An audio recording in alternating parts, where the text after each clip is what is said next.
Hey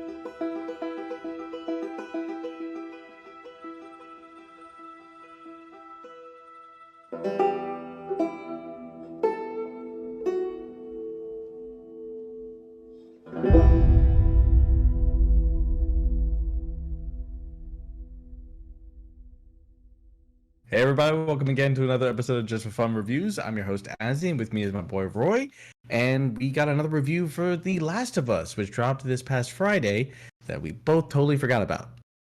Whoops. We're getting old, we're trained in certain ways. I didn't forget. You forgot.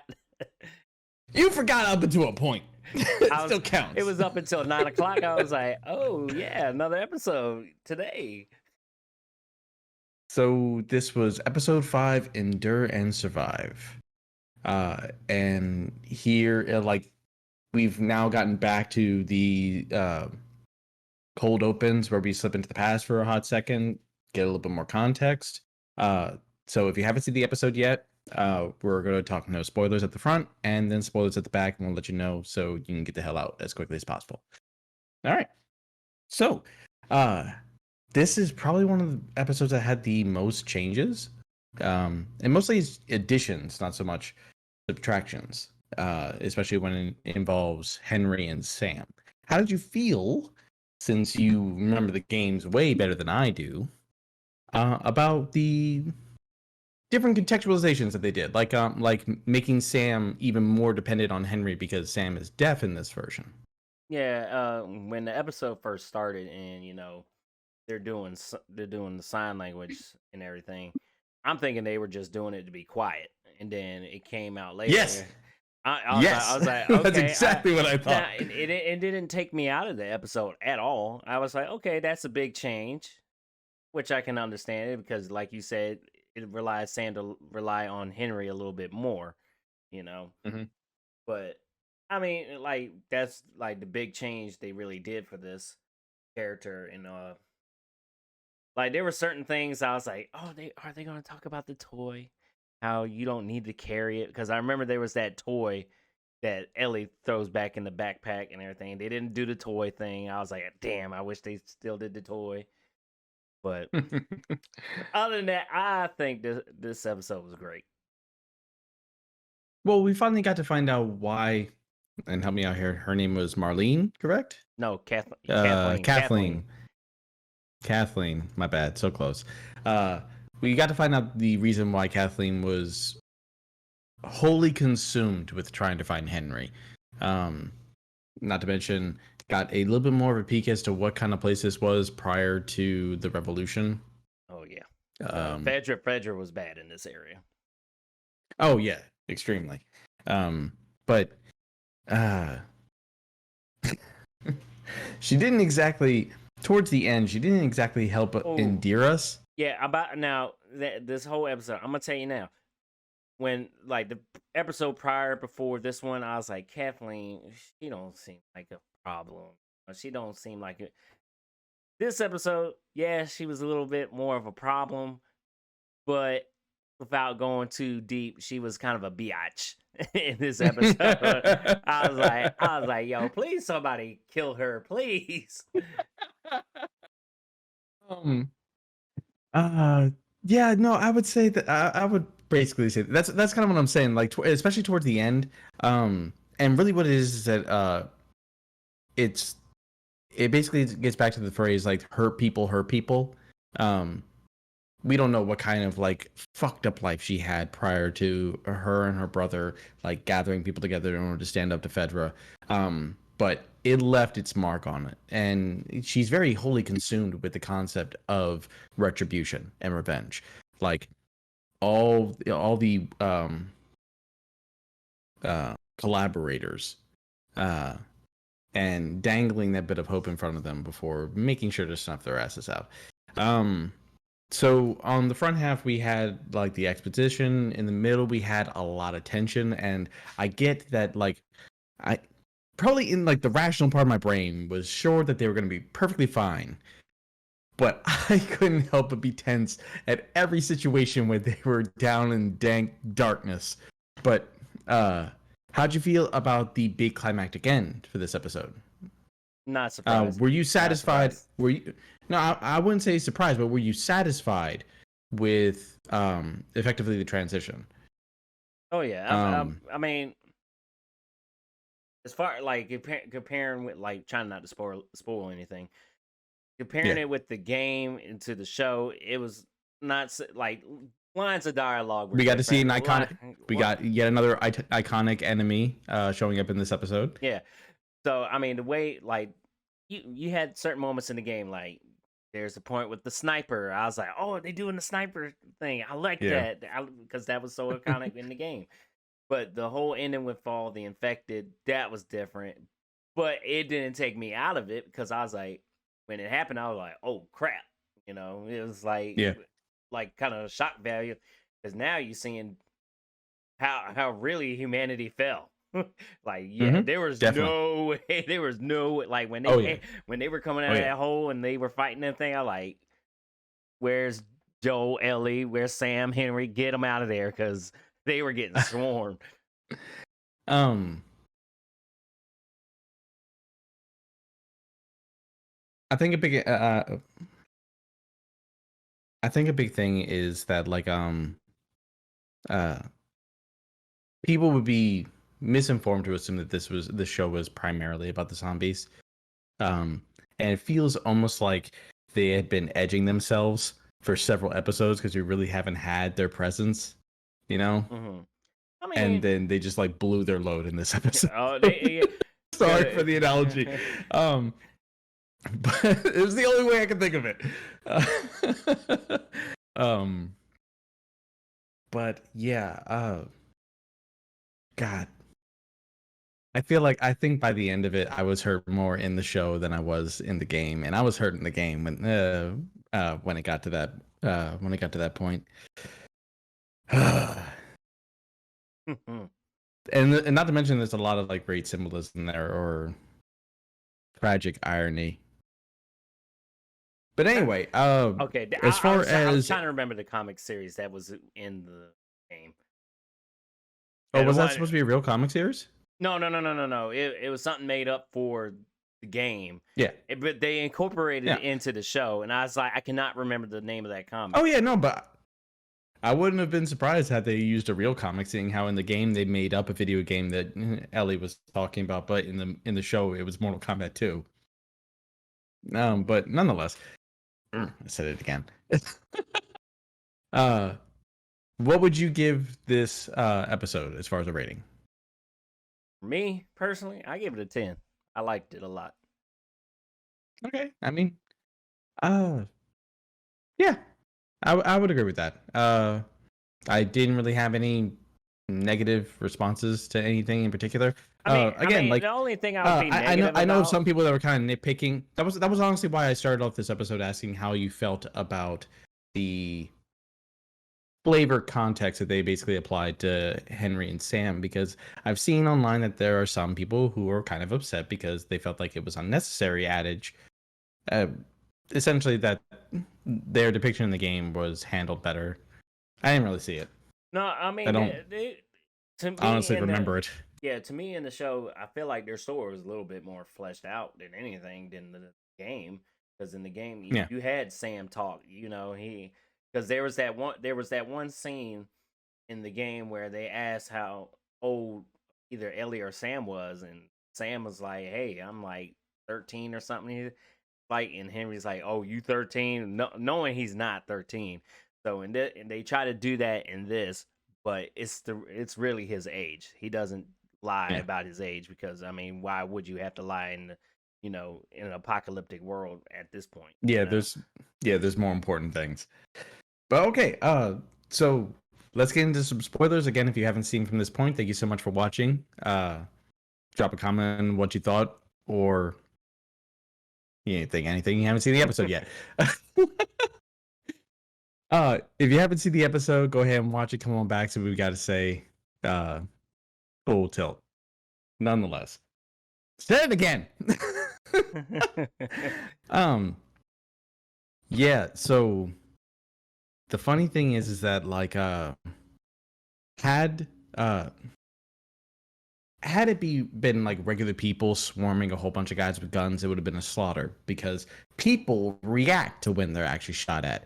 But the notion that they had this false sense of security that they could handle whatever the hell could come at them because they had all the fucking guns and the big ass trucks and shit, and then the floor caves, the ground caves in because of the exploding truck, and the swarm, which had previously been in the tunnels that somehow shifted to underneath the residential district, crawls their way out. Uh, they're taking shots all goddamn day, but they're still fucking moving. That ain't stopping them. Yeah, when it, like It's no comparison. Yeah, because when it caved in and there was that little pause break before they came rushing out, and when they came rushing out, I wouldn't even sat there and shot. I'd be like, fuck. Yeah, no, it's like, no, go, get out, go. Like, honestly, I'm sitting here yelling at the screen because Henry has not immediately, the moment Kathleen turned around and seemed to be distracted, he's like, okay, we move now. Let's get the fuck out. When Ellie got into the car and like the little girl ticker came in, like cartwheeling over the seats and shit, it's like creepy. It's like a Japanese horror. What the hell? Like, yeah, that was ironically killed by Kathleen. Oh no, the clicker killed Kathleen. Yeah. My bad. Other way around. Oh yeah, but yeah. What I like about this episode is the foreshadowing of what's gonna come. It might not be this. It might not be this season. I'm not gonna go too heavy in the spoilers of Last of Us 2 because I actually have somebody that watches this and hasn't finished Last of Us 2. So if you know the whole kind of story arc of Last of Us 2 and revenge, this is pretty much the same tone. Basically, Kathleen, only thing on her mind is revenge. I have to get Henry. Henry has to pay. I'll do anything to get back at Henry. And she has the moment. She has the moment twice. She pointed a gun at Henry, and she does nothing at any point. And she always I fully believe that she had all the intention of actually shooting him. Oh yeah, she wasn't gonna just let him go. Like we saw her hesitate on the doctor and then immediately go back and shoot his ass the moment it seemed like they didn't know where Henry was. The thing for me though is that like had she not been so wholly consumed by her revenge, they would have been outside of their controlled perimeter. They wouldn't have been in the residential district. The car wouldn't have crashed. The infected wouldn't have poured out. Everybody would have gotten out of that situation just fine. What gets me though is that Henry and Sam act as a kind of a mirror of Ellie and Joel, but with that like dash of reality in, because Ellie is the special case in that situation. She's immune to the infection, and here you have Sam, who's essentially the Ellie stand-in, who gets bit, but it's like reality don't fucking work that way, man. She's the fucking exception. That's it. Anyone else, you're gonna be infected by the next day. Like the whole like cutting the hand, it's like my blood is medicine thing. It's like, oh, that's not how that works. Nah, but going back to, like I say, foreshadowing too, because when Henry reveals why Kathleen is kind of get him, he's talking about how he's a bad guy. He's done bad things. Foreshadowing Joe. Oh yeah. He like in appearance, yeah, he looks like a cool guy. He's okay, but in reality, yeah, he's done bad things. Joe even mentioned in the prior episode, he's done bad things, but he hasn't. Like fully admitted to Ellie what he's done. But like I said, foreshadowing what's going to happen in honestly, season 2. Like one of the like support beams of this entire series is how far into hell are you willing to go in order to help someone that you care about or help someone you love? Yeah. How much of your soul are you willing to sacrifice? Because like think of like when Henry was talking back to Kathleen, and He said, and like he's trying to give himself up. It's I'll come out. Just let the kids go. And it's like, No. no, they gotta die. And then they got into like the nitty gritty of what was the deciding factor. It's like his little brother had Leukemia. leukemia, and Kathleen goes back and is like, and what if he's fated to die? It's like this bitch, Right? but seriously, like the entire reason why they're in this situation in the first place is because Henry acted as an informant, sold out Kathleen's brother, all for the sake of saving Sam. And again, if you play the games or if you know how this story is going to fucking end, we are going to have Joel facing a very similar situation. And it always comes to, it's like, yeah, if I love him, it doesn't matter. I'll let the world burn. But God, like when you think about the fact that like Henry talked about how he had never actually killed anybody, though he admitted that he did inadvertently kill someone, but then the first time he actually kills someone is Sam, the person he's supposed to be protecting. Man, why you gotta make it like that, man? Cause I wasn't even thinking about that. I wasn't even thinking about that. I was already upset. You're welcome. I was already upset. You're welcome. About the whole situation. The only person that yeah, the only person he actually kills, and it's fucking Sam. And knowing what we know now, which I hold that the developers did not know this about cordyceps when they first made the game. They're still in there. The cordyceps never get to the brain. Well, so honestly, yeah, putting them out of their misery is literally putting them out of their misery. That's why when Sam was bit and broke that, it's like, am I still me inside, or am I? Oh god, that fucking broke me. I think if I recall that line, he said that line in the game too, but it wasn't like the bite mark wasn't revealed in the game. I mean, it was revealed, but it like he didn't reveal it to Ellie like it was in the show. Yeah, he didn't. He hid it. He hid it throughout the whole game, and then he just woke up and he was infected, and basically, you know what happens after that. But I'm gonna give a shout out to my boy Perry. He went out like a G. The platypus? No. Oh, dude. He went and fought that bloater, and just like the game. He goes in your mouth and but he didn't. The game doesn't show the rest of it. He goes in your mouth and you see him pull it back. He pulled his whole head off. I like, good God, man. Tommy, no. Yeah, Tommy.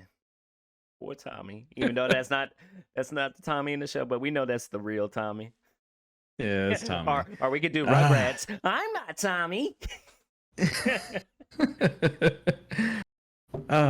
Anyway, I mean, God, it's such a good fucking show. Like, let this be the benchmark that every other video game adaptation gets weighed against. I was like, oh, we gotta hit this.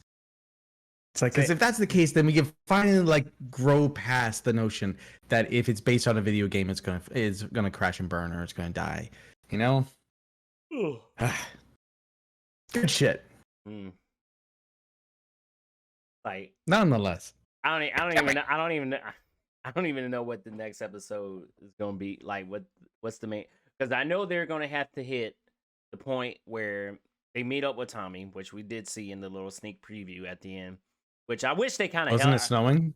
Yeah, I wish wasn't it snowing? Yeah, I wish they kind of held back on that a little bit and not reveal them meeting Tommy. Because when in the game, when you find out where Tommy is, like you're trying to join this little settlement or trying to get by, and then he's like, "Open the gate." It's like, what? Really? You're gonna let these fools in? It's like, well, I know him. He's like, how you know him? Because it's my goddamn brother. And that's how it was revealed. It's like he just turns around. It's like, Joe. I'm still gonna get that scene. No, but we're still. No. We're not gonna get that scene because they already get into the settlement. We see the moment that Tommy sees Joel for the first time. Yeah. So he's up on like a parapet. So I guess what's gonna happen is they're gonna have probably some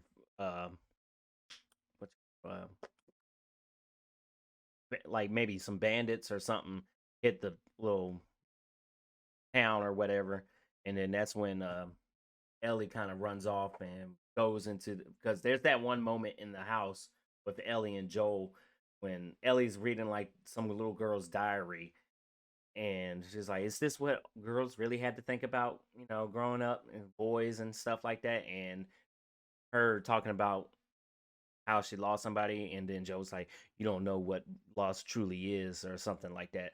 So there's that one scene. I know they gotta have that scene coming up soon because we got only what uh three more, But we gotta get the four but more we gotta get the episodes. giraffe in this next episode, right? No, we're not getting the draft next episode. I guarantee you, the draft is gonna be episode 8. Because if it's already snowing, Well, I'm gonna be on the lookout for a broken leg in the future, broken, like in the immediate future. broken leg.